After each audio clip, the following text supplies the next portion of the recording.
Hey now, good afternoon. This is Tiffany with Healthy Passions. I am here to do my Herbal Friday on TikTok. I am so excited. Herbal Friday with Healthy Passions. Today I am doing a video. So, you know, when I do a video, it's going to be a good one. I have today the benefits of sea salt, right? So, we're going to talk about this benefits of sea salt.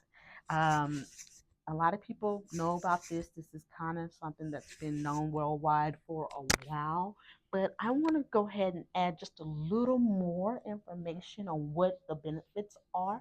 And then at the very end, let you know some of the side effects or the downside or disadvantages, right? So when we are doing something, just because something's good for you does not necessarily mean that it doesn't have a side effect or a downside or a disadvantage that we don't need to know about. So I like to present both to my audience. I am so excited today because this is so good. It has so many benefits for so many people. All right, so benefits of soaking in sea salt, right? So you get a nice warm bath, um, get it going, and you go from there. All right, so it'll calm skin irritation and flare ups from eczema. So if you have eczema, it'll help kind of balance your skin. It hydrates dry skin, strengthens the skin barrier because of the magnesium in it and the minerals. It strengthens the skin barrier, absorbs toxins from skin, pores. It clears out the pores and draws out impurities. That's one of the biggest benefits. For the people that work out a lot, our athletes, they know about that very, very well. We definitely use that when we get sore, when our body aches, and we use that to kind of pull out the impurities that cause our muscles to be tender and sore. So it helps out a lot with that. Um, it's one of the fastest ways to get minerals into the body through soaking. So when you're soaking in a bath, the minerals that your body needs, it's one of the fastest way because our skin is our largest organ, right? So when we soak in sea salt, we can get those minerals in that we absolutely need to promote health in our body. It promotes an alkaline environment in the body. So if you are familiar with pH balances of body, if we become too acidic, we're gonna start developing too much mucus. Dis-ease starts to happen in the body when it's too acidic. Um, but alkaline is quite the opposite when we're not as acidic, right? So the alkaline body promotes a healthy pH balance, which helps you promote good health by promoting a healthy immune system. So this is really good. This is a good way. If you're too acidic, start soaking in some Epsom salt and kind of help your body to help itself get its pH balance back together. It has an antiviral property. All right. And this antiviral, well, I said before, can strengthen the immune system to help fight off colds, fevers, the flu, COVID, any autoimmune system diseases.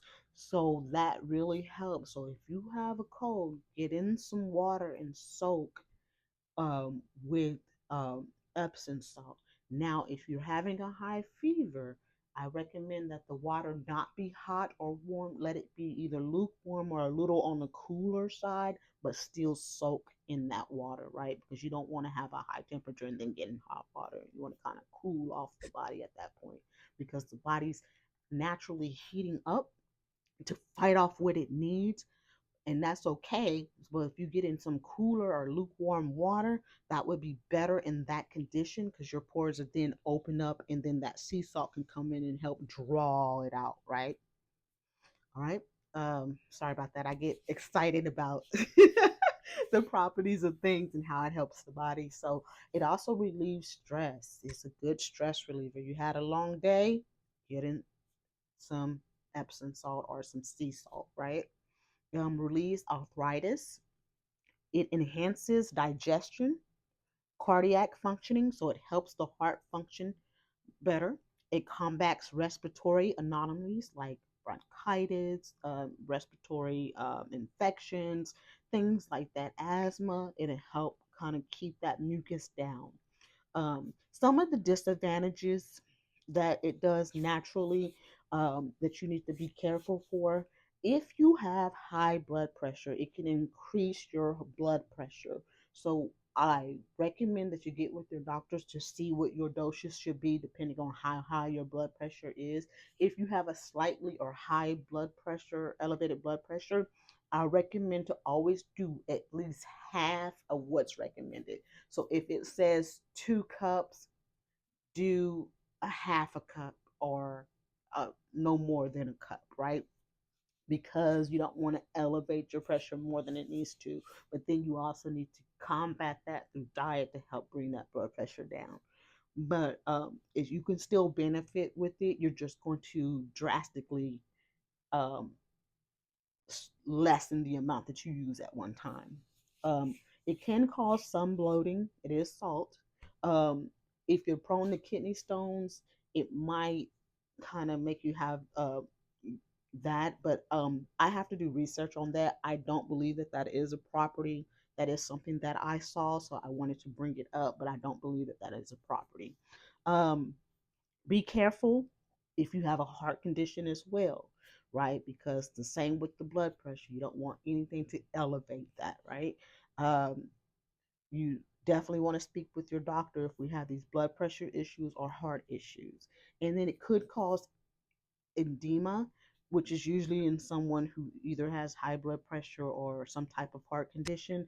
So, edema is the swelling in fluid retention. Like it can cause, you ever seen swelling in your feet or your legs or something like that? It can cause that if you already have an existing condition. But sea salt's been used for a very long time. Ask the people that live by the ocean how healthy they are. They are super healthy just from the just living by the ocean brings like abundance and health. But actually getting in the ocean actually helps those people stay healthy. Um, so it's used as a detox, a really good detox. But on the spiritual side, I also wanted to add, because you know who I am and what I do, I always like to add that concept with it. So it helps clear out spell work, hexes, curses, word curses, and spiritual attacks. So it cleans the body inside and out physically, but it also has that spiritual effect. That was the only thing that the Most High recommended be used so far in my journey to kind of combat that. Now, prayer works just fine, but sometimes people do heavier magic. So when we start to get into hexes, death magic, and things like that, to where people are trying to actually delete you, sea salt needs to be added. It's an element in that that gives it a spiritual effect that kind of helps fight that off as well. Because if you are like me, if you are constantly spiritually attacked by people who just like to do those type of things, you will find that sometimes you physically feel sick, you physically have issues that sea salt will help ease. Okay, so to help you get through that spell that someone has sent your way, especially with the death magic. That's when I actually learned about the sea salt element. I added that with my prayer. If it is heavy spiritual track, so you'll do is you'll soak in a bath, and then you will pray spiritual warfare prayers.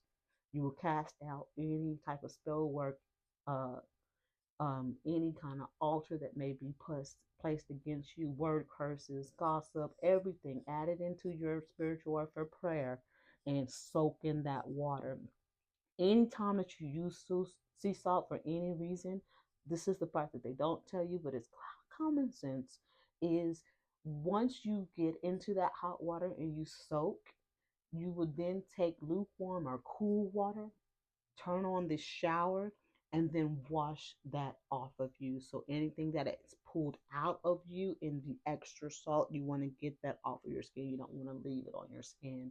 So and the reason why I say kind of cool is because if you're sitting in hot water for a long time and then you turn the shower on hot, you may pass out because it's especially as women, we tend to get that water really hot. So you want to make sure that it's kind of on the cool side once you're rinsing the salt off. Okay, just use your favorite soap or whatever you want to use to get it off, but always rinse off the impurities.